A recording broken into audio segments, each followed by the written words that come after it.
Hello and welcome to Mediate. I forget how this fits into the ongoing narrative of the show, the series, but this episode we're going to talk about the last film in the Indiana Jones trilogy. And the last film... Not the entire franchise. Well, I mean, they're making a fifth one, apparently, so saying it's the last one wouldn't be accurate. No, even 4 isn't going to be the last one for that much longer. How many more do we have after this? Is it The Godfather and Lord of the Rings? Well, I thought you just meant Indiana Jones films. well, he fucking drank. Spoilers. He drinks from the cup of eternal life. So, we're gonna get these films forever as long as Harrison Ford feels like doing them and getting paid millions of dollars. But they've probably got like a CG model of him. They could always use the model from the Lego Indiana Jones games. Scan his face into some eldritch contraption. He just makes CGI Peter Cushings. Okay. Just imagine how horrific, like a real live action film, but just one of the characters is to the same proportion Lego man. That's horrible. That's what they did with the Sonic movie. And it was it's like a humanized Lego person. And it's not even a side character as well, it's the main character. His skull is just like that. Should we do a Sonic movie review in this podcast? Have you guys all seen it? Me and John have I'm the only one who hasn't. I haven't seen it either. Oh. 50% of this people in this podcast That's know what they're doing with their lives. I'm not going to say which 50%. Okay, so that was all the filler. Hello, Dan. A bit of banter. Take that off the checklist. Oh man, I remember Dan. I remember Mediate memes. All right, let me think. Fuck. Wait, we actually have a listener now. Yeah, we have more than one person. Yeah, we have 2 listeners. 2 listeners. I think we should refuse to mention it. Just pretend like a Dan is like some kind of focus group idea of what our listener is. Yeah. Aim to please. We're trying to. We can only fucking market ourselves to people who like went to the exact same school and lived in the exact same place as we did. Because that's where we're all from. Dan, as you know. Indiana Jones and the Last Crusade. How'd it go? Yeah. What's your initial impressions on hearing the title? Well, whose trilogy is this? Oh, it doesn't. Just talk about the fucking film. It doesn't matter. Fuck it. Just talk about the film. Jesus just talk about the Christ. film. Someone wants to get media over and No, I just think the weird setup stuff doesn't matter. We just talk about the film. We're 3 minutes in and we haven't talked about the film yet. It's the film about Indiana Jones. It's his origin story. It starts where he has a minute-long segment where he gets all his character traits, and he's young, and then he goes on a quest to find the Holy Grail. That's the film. I'm trying to go on IMDb to do my introduction. Okay. But I can't actually open IMDb while I'm on Discord. So I am just gonna wing it. So it came out in the 80s, right? Came out 88, maybe? I'm still pretty sure that the masses are lying to us. It's an early 90s film for me. I think it's a late 80s film. Yeah. I know it's 1989. 1989, directed by Steven Spielberg. There we go. Okay. Starring Harrison Ford as Indiana Jones, unsurprisingly. Who would have thought? The fantastic addition to this cast is obviously Sean Connery as Dr. Henry Jones Sr. The best character in the entire franchise, and the reason that this is comfortably the best Indiana Jones film. Not definitely. It is. Come on. Nah. We'll get into that debate. He's very good. When I was going in and I saw that titles credit thing coming in as like Sean Connery as Indiana Jones' dad or whatever, I was like, oh god, that's gonna be the gimmick for this one, right? They have sequel gimmicks all the time. Like, what if someone had like an evil twin? What if someone had like comes back from the dead? What if someone had Sean Connery as their father? Yeah, but the one where it's like main character hangs out with their dad is like, you know what, they do more with it than you'd expect. They keep that gimmick going pretty, and it feels pretty fresh throughout the entire film, which I like. Like you said earlier, Tony, we start with that incredible sequence, which in this film is a joke, right? So like it's about 5-10 minutes long, and it's a origin story in quotes that kind of gives you Indy's entire backstory, including everything like the whip, the fear of snakes, the fucking chin scar that Harrison Ford had. The hats. Like in this film, it's a joke, and obviously, this film did very well, and they made a TV series spin-off of that like joke prologue, and then it just became that prequels are like allowed, because most prequels are done, and this is like the reason why. Because like Solo is like the sincere version of this like 10-minute joke prologue of Last Crusade. Yeah, I think it is pretty funny to see it all happen so quickly that he just like Indiana Jones. You know, he doesn't need to be the sort of character that goes through like intense character development because he's just like an archetype. He is this the smug, charming, roguish archaeologist. You know. And the fact that it's like, okay, well, how do we extrapolate backwards from that to like get some semblance of like their origin story? It's just like, well, fuck it. They were in a minute-long action sequence that just spawned them from the ether, and that's all you need. It's a really great action sequence. It is as good, well. yeah. I mean, and as a fan of Paddington 2, I can say that a circus train action scene is you know you can't It beat is that. really good. And, It makes an even better level in a Lego game as well. It is a good level in the Lego game, Okay. and you got that great cut as well from this kind of prologue section to just like Temple of Doom. He's right in the middle of an adventure. You don't know who any of these characters are. You don't know what the artifact is. But you're like, oh, classic indie. Yeah. Getting himself in trouble, you know. Yeah, and blowing up a boat in the process, killing like 10, 15 people on it. Yeah. Oh, he's got that Nathan Drake streak where he just murders people. Maybe he took a page out of Luke Skywalker's book, blowing up the Death Star.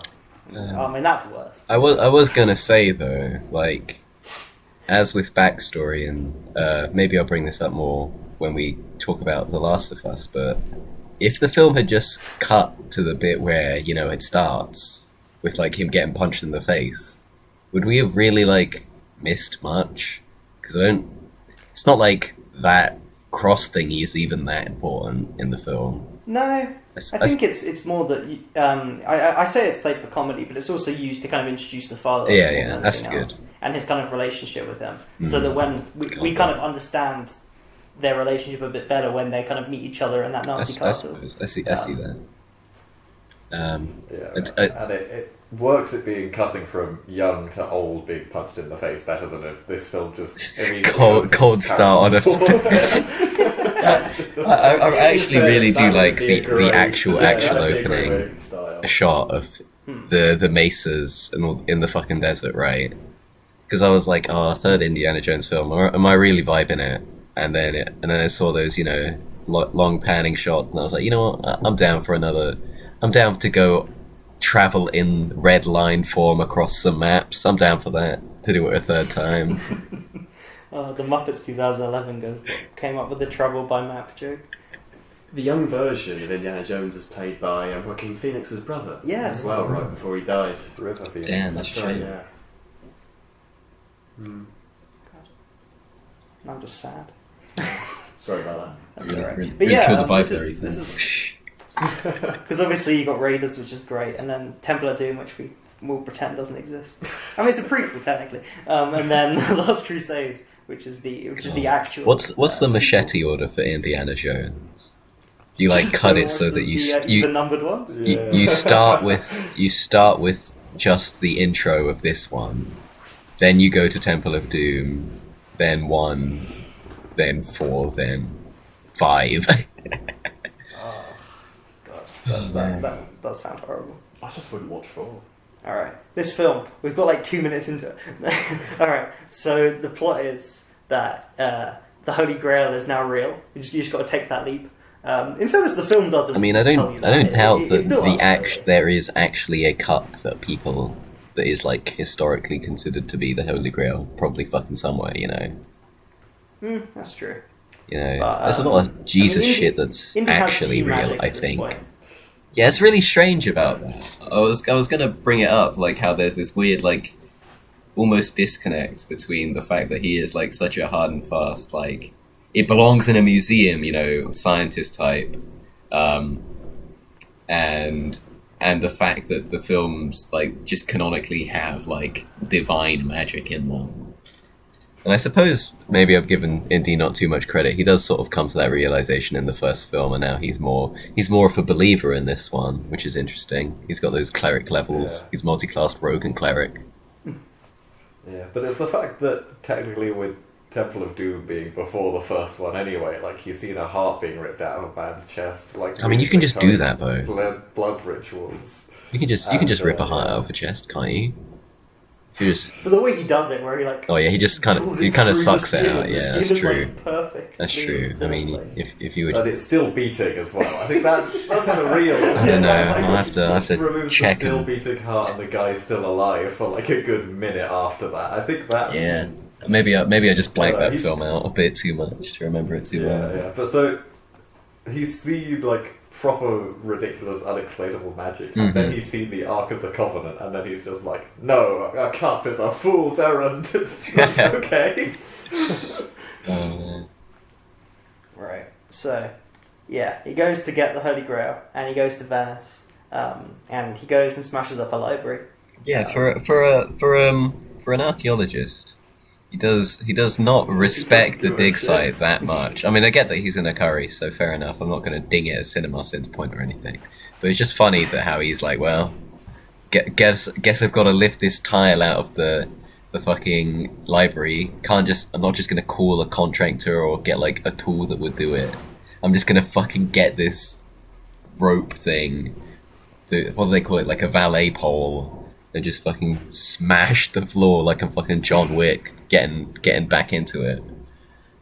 I love the like pretty much like immediately from that prologue, and like some moments in the library scene. Definitely, this is like I think this is much more of a comedy than Raiders and Temple of Doom, and it might just be that the other ones are funny, but I don't laugh that much. But I found we were laughing quite a lot at Last Crusade. Like I love the librarian and kind of hammering down every time Indy Yeah. hammers. Yeah, didn't we watch that one together, us three? Yeah, like 5 months ago. Yeah. Good times. Yeah. But yeah, so yeah, there's Paris, there's a chase scene. It's pretty good. It was a Lego set. Venice, you mean? In Venice, sorry. Same. It's all the same. They- Europe. I think it was They Harry. travel to Paris to get chased. I think it was Harry who pointed this out, that he does the Han Solo thing of going between two narrow objects, or a very narrow path in this film as well, which is quite funny. Well, yeah, the Millennium Falcon going through an narrow object and two TIE fighters blowing up. That's the Star Wars thing. The Dollars Trilogy thing is shooting 3 guys. And the Indy thing is him narrowly sliding under something and then grabbing the hat. I think that's I love the staple of hat, this the franchise. fact that he has to keep getting it. But there's a bit where he just blows off a cliff, right? And it's like, oh, where'd he go? And his just hat just like appears from off camera, carried by the wind. It's really quite funny. Yeah. Right. We should really pick up the pace in this plot description. He met Elsa in Venice, you know. Yeah. She's a bit of a generic character until it's revealed that she's actually a villain. Let it go. Don't want to be a Nazi anymore. Yeah, I mean, I suppose she is at least more different than the first two fucking female side was gonna characters, say because that. she I does the think whole like, when oh, you I'm compare evil it to- thing. Exactly, when you compare it to someone like Marion and especially Willie from the first 2 films, I feel like there's a lot more going for her as I guess the female character of the Indiana The Jones. single female character in Yeah. the entire film. God, the 80s. Only one per film. Come on, Harry. Yeah. So yeah, they go to a castle, right? Mhm. Because his dad's been taken. Yeah. This is where the film like goes from being like, yeah, this is alright, to like, okay, this is the best Indiana Jones. And all they had to do was introduce one actor and Exactly. just made the film. Immediately, the chemistry between them is great. Mhm. You get that joke that Johnny said, I'm pretty sure they both fucked Elsa. And then we were like, no. And then like, yeah, they bring it up a lot. Yeah. It's really That's that's such a good joke. It's uh, also, It's not quite as good as the joke with where he talks about how Brody is this kind of. oh my god, okay, yeah, let's Yeah. talk about it. That is the best. You explain it. You know about It is the best joke in the film, where they get kind of kidnapped, And they explain that Marcus Brody has the Grail Diary, and you just get that shot, which is just closing in on Harrison Ford's face as he goes like into like the most elaborate way he's gotten away. He speaks like 3 languages. The fuck, he's already found the Grail. He'll blend right in. He'll disappear. Hello, can anybody speak English here? That is a very funny part. Classic. And then you get that fireplace scene, which is. I mean, it's a bit slapsticky. Yeah, I think when they start spinning around. I think I realised what Indiana Jones is with that fireplace scene is that it is absolutely just like an adult version of Scooby Doo. It's like instead of chasing monsters, it's chasing artifacts. But you know, it's that same like, oh, we're in like a place and there's a sort of chase/action scene and we've got to dodge things. And, like fucking dumb humor, like the fucking thing turning around and you're face to face at the enemy. Yeah, that's great. I love that the I know it's in the first one, but not as much. Like this is very much like Indiana Jones fighting the Nazis. Like they go to Berlin and meet Hitler. That's really oh my god, when he gets Hitler's autograph is so fucking funny. Yeah. Well, that was the. Because I was pretty sure I had seen this film before, at least bits of it, and I just couldn't believe when you guys were like, "Oh yeah, he's gonna get a book signature from Hitler." I was like, "Wait, what? Sorry, what?" Yeah, I had seen this film before, but I only remembered the very ending. But so seeing Hitler appearing, getting the signature was very funny. Oh my god, when I saw, because I really don't know history very well, I'm struggling to place like when is Indiana Jones set? You know, when did the Nazis exist? That sort of timeline thing in my head. And when I saw that they had to take a blimp, right, I'm like, oh my god, no, are they gonna do the Hindenburg disaster in Indiana Jones 3? No. That's just what I thought that was funny. Yeah, that blimp sequence is great as well. No, you get the tanks, the tank sequence. It's not the only one. When you think about it, this film does have a lot of fantastic action sequences, like the like you just mentioned, the scene with the tank, the part where they're in the motorbike as well, trying to the plane where he gets the birds, he scares the birds. Yep, uses them to crash a plane. It's very good. That's great. Yeah. Although I do realise now that that's just like a big riff on North by Northwest, which I didn't get when I first saw that film.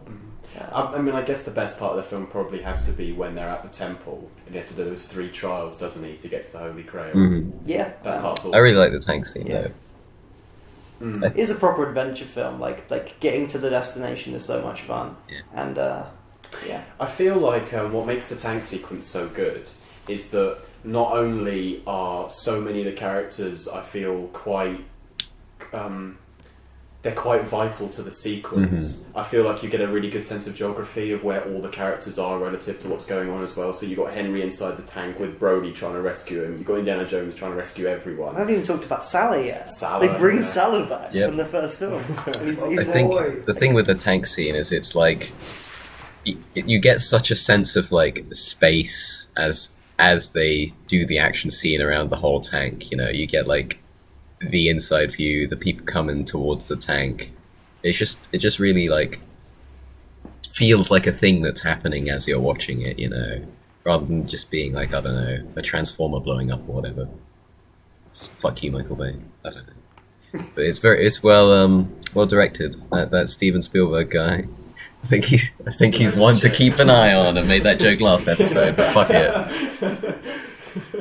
It's great. It's also it's the kind of action motivated by character. Like obviously we've got the entire plot, but the plot is in a sense a contrivance to bring a father and son that are kind of fallen kind of apart and gone their separate ways together and forced to spend time together. Like the blimp action sequence might be great, but the one thing I remember is the conversation they finally have on that blimp. It's kind of they talk about how it's the first conversation they've had in a really long time, and they kind of remember what they were doing their last conversation. I think they were just having a milkshake or something like that. And it's and Harrison Ford was Chuck Hung.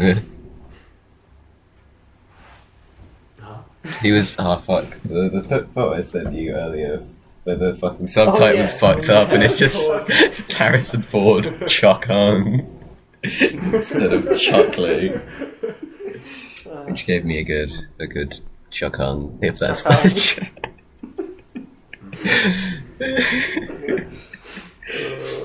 think this is definitely something Ethan's gonna have want to mention before I do, because he always tips me about this. But the music in this film is it's definitely the best. I mean, the Raiders score has got some absolute bangers, but they do. John Williams does just use a song from Star Wars again, multiple times in that film. But like this has got the great kind of action theme. Oh, definitely. Yeah. It's that desert sequence. It's called Belly of the Beast or something like that, and the dun dun da da dun dun da da da. Oh, it is really wicked. So, yeah. I'm worried that like a lot of my love for this film might just become because not only is the film great, but the Lego levels based on this game and Lego Indiana Jones are fantastic. And also, for some reason, I owned the novelization of this film when I was a child. What? A novelization of an Indiana Jones film? I do not think. I don't know how you capture it. 5 or 6 times in my life. I've read that book 3 or 4 times when I was a kid. Does it hold up? I Is it a good adaptation? Is it a good adaptation? I mean, yeah, it's like, I mean, they took it like, they put it in like 150 words for kids, the entire film. Okay. So it has like pictures and stuff. Oh yeah, in the middle you get the pictures. See, I understand adapting a book into a film, but adapting a film into a book just seems like a really backwards thing to do. Yeah, I mean, some things... Especially like a film that is like mostly action sequences. Maybe I'm just blanking on books that have good action sequences in them now, and I'm forgetting how you write those. But it's like, it feels like it would just be like, and then he dodged the punch. Oh my god, the kind of thing. And I'm like, I don't know. Maybe it's better than that. I mean, I don't particularly remember because I was like 8. Oh no. Yeah. Mediate 2, baby. Novelization of Honestly. fucking Indiana Jones. I don't think it's intentionally meant to be funny, but one of the parts made me laugh so hard when we were watching it together was the part where Elsa's trying to reach for the Grail, and Indiana Jones has her arm, but she falls in, and then he almost falls in, but his dad catches him, and he turns to his dad and almost does the exact same thing that Elise did just a second ago. Yeah. I can almost reach it, Dad. I know. I think It comes right after Harrison Ford has just been like, you can't reach it. Well, to be fair, he might be thinking like, oh, I have long arms, you know. Yeah. What I really wanted to happen was for Indy to try and reach it, fall in, and then Henry almost falls in, and Salah catches it. Salah. And then he says to Salah, I can almost reach it. And then Brody catches it. Just get a chain of every fucking extended character in on it. That's really funny. But yeah, I was gonna say, I think it's quite funny how this film has a pretty sharp contrast between the fact that it uses a lot of, you know, Christian symbolism and medieval literature, and it you know, throws out like cool sounding like phrases like only the penitent man may pass, and it's like, oh man, you know, maybe this film is trying to be a bit like like trying to show you a good way to live your life, you know. Don't be greedy, don't grab the chalice, don't get beheaded by the sword. Kneel, you know, have faith. But then it's funny that it contrasts that so heavily with Indiana Jones and his dad both having fucked the same woman. And it's just like, Who is a Nazi? Who is a Nazi? Like, who is this for? How did all ages films ever get made? One of the things I really like about The Last Crusade is I feel like with the first film, Raiders of the Lost Ark, it has a lot of scope. If you talk about location and all the areas, all the countries that Indiana Jones travels to, there's like a really global feel to it, and I feel like the Temple of Doom kind of missed on that, being pretty much primarily set in China and basically India, I suppose. And this film has this again, where they're you know, in Germany, they're in Venice, they go to the Middle East, and you know you get really that. good. I guess, feel. Also, I just wanted when you mentioned talking about the Grail theme, it just reminded me how good the Grail theme is as well. Like every time they talk about kind of say one of those lines, you have that same kind of just very short riff. Yeah. Or riff motif. It's also cool that Grand Maester Pycelle is the villain in the film as well. That actor. Without his beard, a bit younger. Yeah, he just doesn't look like it. No, he really doesn't. Can I just have a quick shout out to the good old Grail Knight? Don't know anything The about them, but 700-year-old person that's just chilling out, vibing. One of my favourite characters in the Lego game. Oh, okay. Tony, you saying about being like not knowing who it's for. I think we talked about this with Temple of Doom, how that film kind of invented the 12 rating. Yeah. Because it was a PG. But Spielberg I think Spielberg's like thing that he did is he made films that are technically for children, but that exist to like traumatize them. So Jaws being like the classic, and then obviously he went on to make Jurassic Park, which like for like a family action film has like really kind of tense, scary horror scenes. And obviously in the indie films, he's like determined just to put one horrific image in all of them. Yeah. There's a guy who gets when fucking he rapidly aged in this one. Yeah, like one traumatic. That's really image in all of these strange. films. It's funny that they let him get away with that. I suppose it is more common. It was more common at part. the time, it was more common. Yeah, it's something that you wouldn't really consider now, because you go and watch like a Disney film. You wouldn't go and watch like, I don't know, Frozen 2, and it's like, all right, this is the bit where fucking Elsa fucks someone. Like, Hey. I think a lot of like franchises now like know how to play the rating. So every Marvel film's like a 12A. Yeah. And all the violence is like it's like full violence, but it's like there's no blood, Mm-hmm. there's nothing. It's very sanitized. Whereas here they were trying to make like films for adults that also like didn't go too far. Yeah, you know? because I've realised definitely. what another thing is, as well as the slipping under something and bringing your hat, is the villain getting killed with machinery. So we've yeah. Oh yeah, the guy gets run over by a tank. Like, I guess there's that. Yeah, there's also isn't there a ship fan? Yes. that someone Oh, gets? yeah. In the boat chase, Mhm. they do another fan kill. Yeah, it's the fucking second time someone's been killed by a fan. What? Wait, no, don't they not kill him though? No, they don't kill that. No, no They one. might- They He might gets not, squashed they in just between threaten two him. boats. There's someone gets They boat threaten squashed. him and the boat gets destroyed. Oh my god, That's it's so funny when the helicopter, not the helicopter, the plane crashes and goes through the tunnel, and just you see the pilot just pass Indiana Jones, go forward and explode.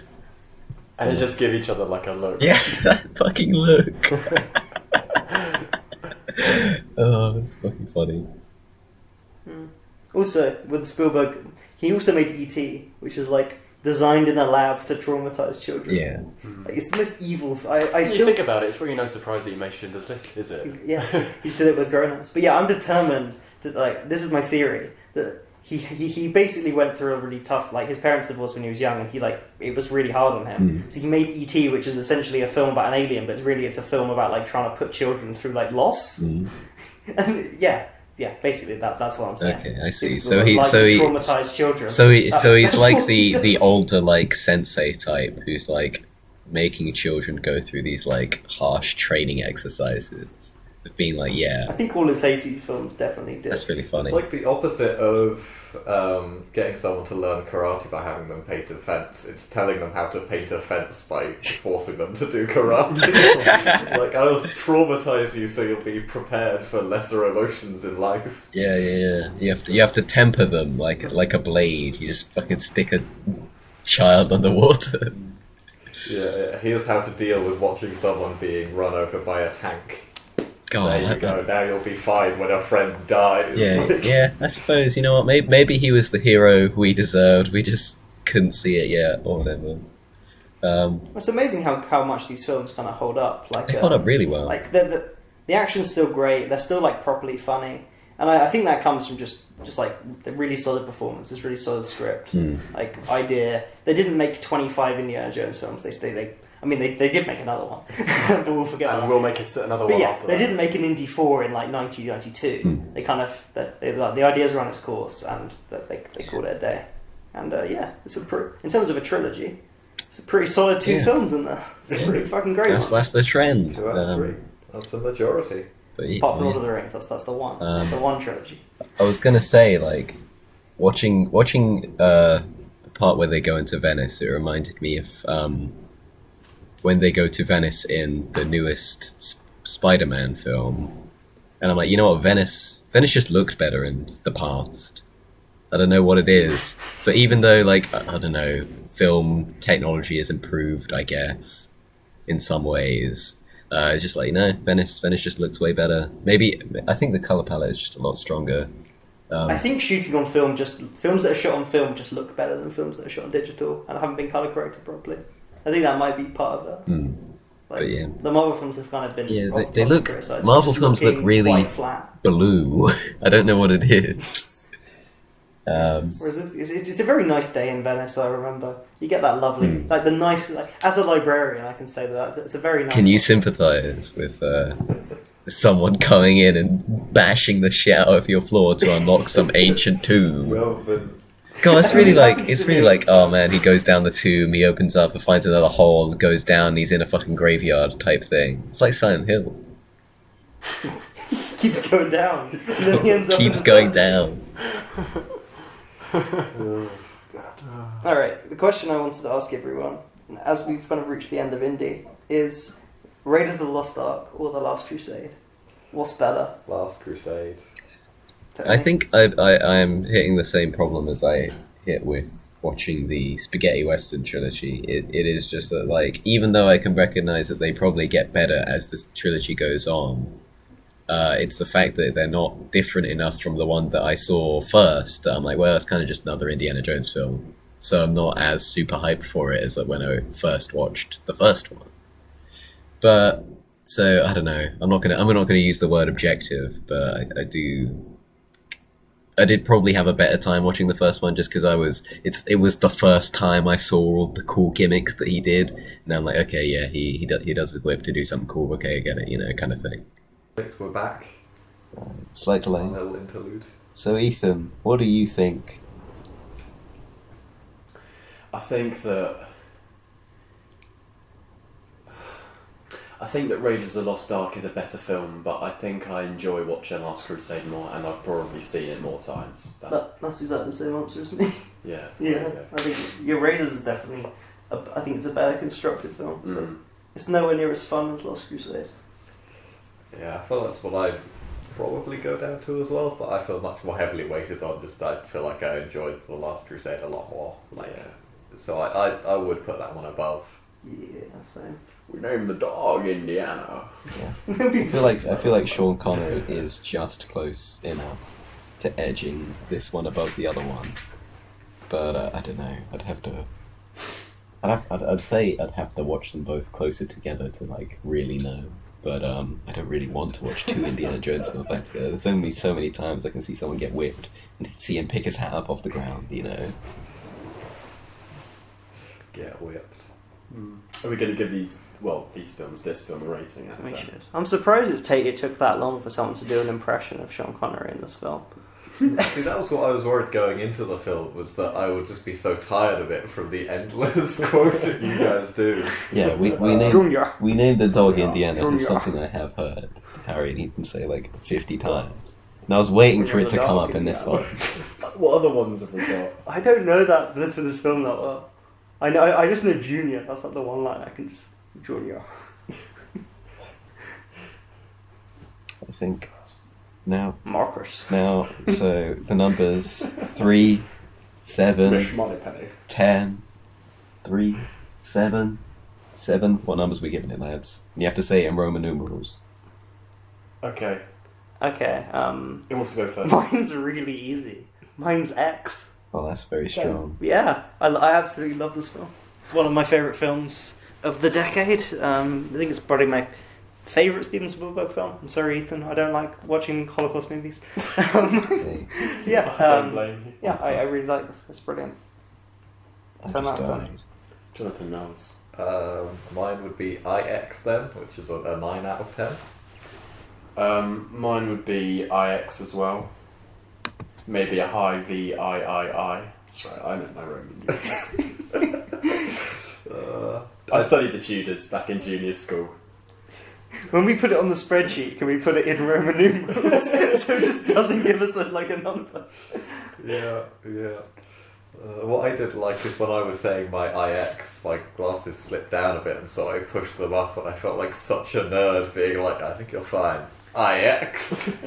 Yeah, Tony, just make sure that you don't give it an XI over X, because that's 1.1, and that's like the worst rating you can give something. Well, I think we should just stall for a little bit for no apparent reason.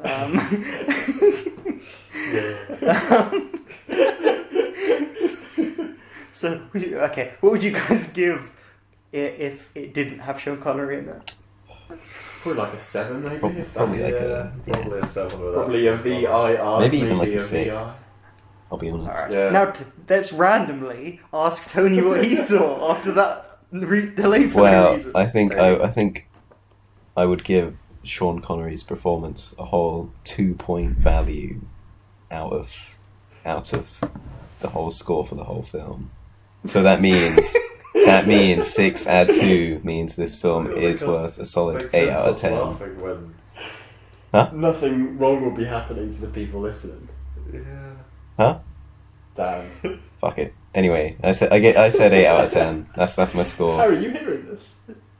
Tony, the connection is quite poor. It sounds like you've got caught in a ship spinny. Sounds like he's been caught in a combine harvester or something. I've been trapped in a spinning machine. No.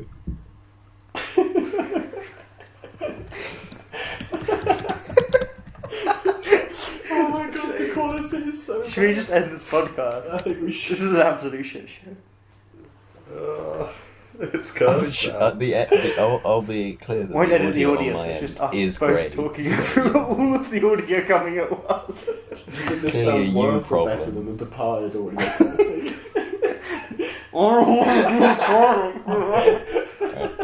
All right. Well,